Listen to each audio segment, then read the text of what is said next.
including me, I was tired. I was going there with a burden of insufficiency. I knew that if God doesn't help me, I was going there with much burden. I was on the aircraft. They ate first one, second one, even was trying to, people were collecting some other small thing for the third one. It's not fasting. This one has gone beyond fasting. My soul abhor it. The burden of my insufficiency, my need for God, what it takes to sustain what is already on our shoulders is so much that it is not a temptation for me to see food. It's not a temptation. It's not a temptation for you to tell me to stay awake in the night. The burden is much. The reason why some people sleep through the night, they can't fast, is because their soul still loves a lot of things. There is something that can happen to you, and sometimes God allows it to happen to you. Bad things. Then you will rise up the way you should have risen in the beginning. Many things that you are still toying with, some kind of life, some kind of liberty that you allowed yourself to have, you will cut it off and be angry. You will say, what has this thing done for me? You will go full length. See, let me tell you, for you to make certain measure of impact in things and destiny, you must decide to go full length. All this half length and half measure, you are a woman on fire, you are a slave queen, it doesn't help anybody. The day you decide to go full length, you will achieve it in record time. Meanwhile, if you want to be dancing a lantern with Jesus, he will be dancing with you. He will wait for you in 5 years. And many times, if he insists on your life, he will allow something to happen. When it happens, you say, God, where are you? Where are you? When you say, where are you? Say, I have always been here. When he says he has always been here, you will lose taste. They won't tell you to stay awake in the night. The things that has happened to men, when they see food, they will say, oh, you don't know where my statement comes from. How has food helped my destiny? You are not with me.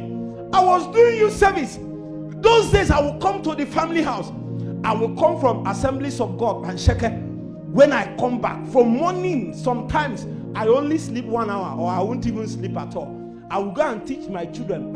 I'm 11. I go to Assemblies of God. I'll be praying, fasting, doing studies, all kinds of things.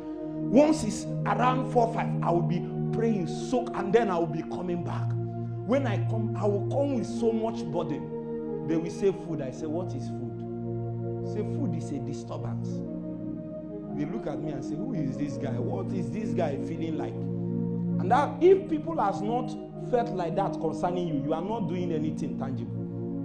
People must feel like, what is this guy feeling like? Whom do you think you are? Why are you feeling you are different? Why are you feeling you know or you are better than us? If people don't feel that way, you are not making impact from eternity into time. Something heavy will not be precipitated from your life. Men have to look at you and find out. No, they will decide that they don't want this your kind of own. They will be doing other things so that it will seem as if they too are busy with their own kind of thing. Just because they have seen that your measure of price and sacrifice and devotion to the demand of God upon your life is so much that they cannot even measure up to 10% of it. So they can use the excuse and remove it. Meanwhile, focus. Focus. So when I told them that food is a burden, it's a disturbance, they felt, sometimes they even feel that you are proud, but you are just speaking from your realm. Where you are coming from, they are not sharing bread there. Where you are coming from, are you getting the point? There is a meal that you ate. Ooh, skapa sese, faika.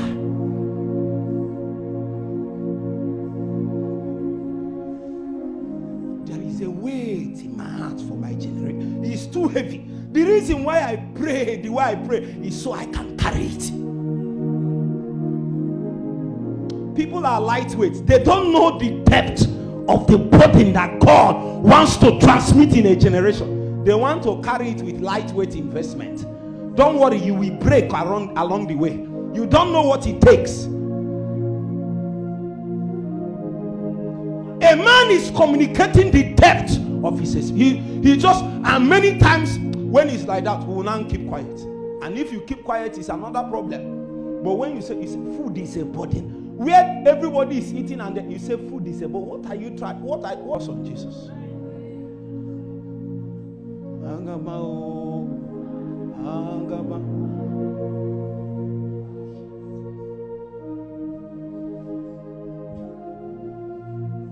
When you labor on that line after some time, including your parents, your father and mother, they will come and bow to your star.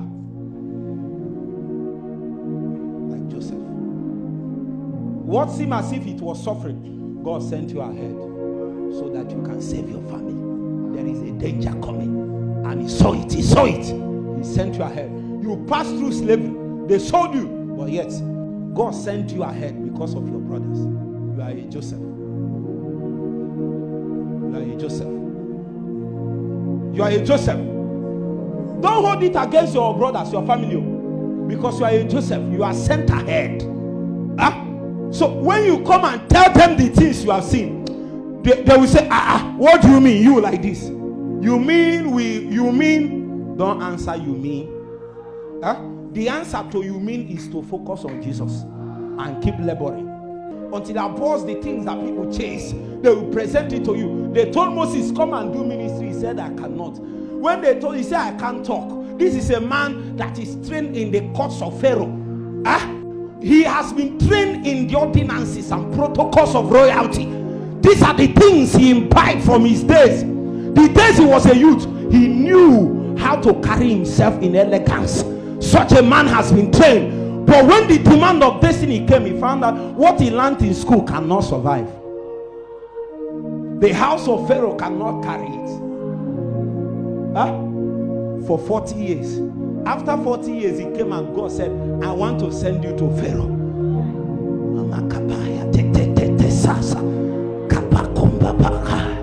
The men that will face Pharaoh are men that came out of the wilderness. They sounded out with a rod. They don't speak with their mouth. They speak with the rod in their hands. So God will come and meet Moses. He said, what do you have in your hands?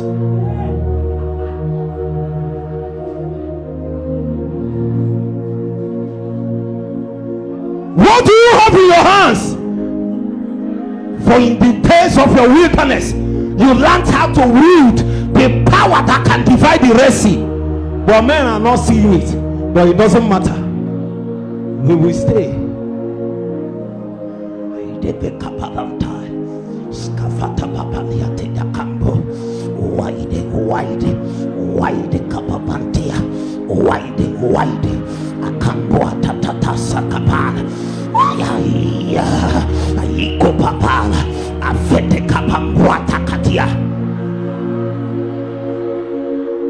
Oh, God, we make a history with our generation.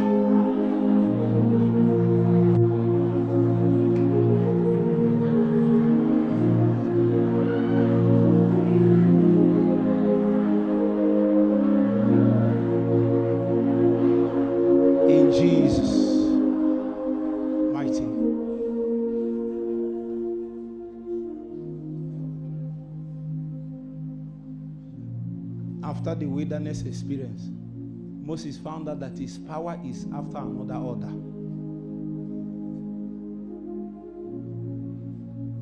Sometimes we have not found out our real power.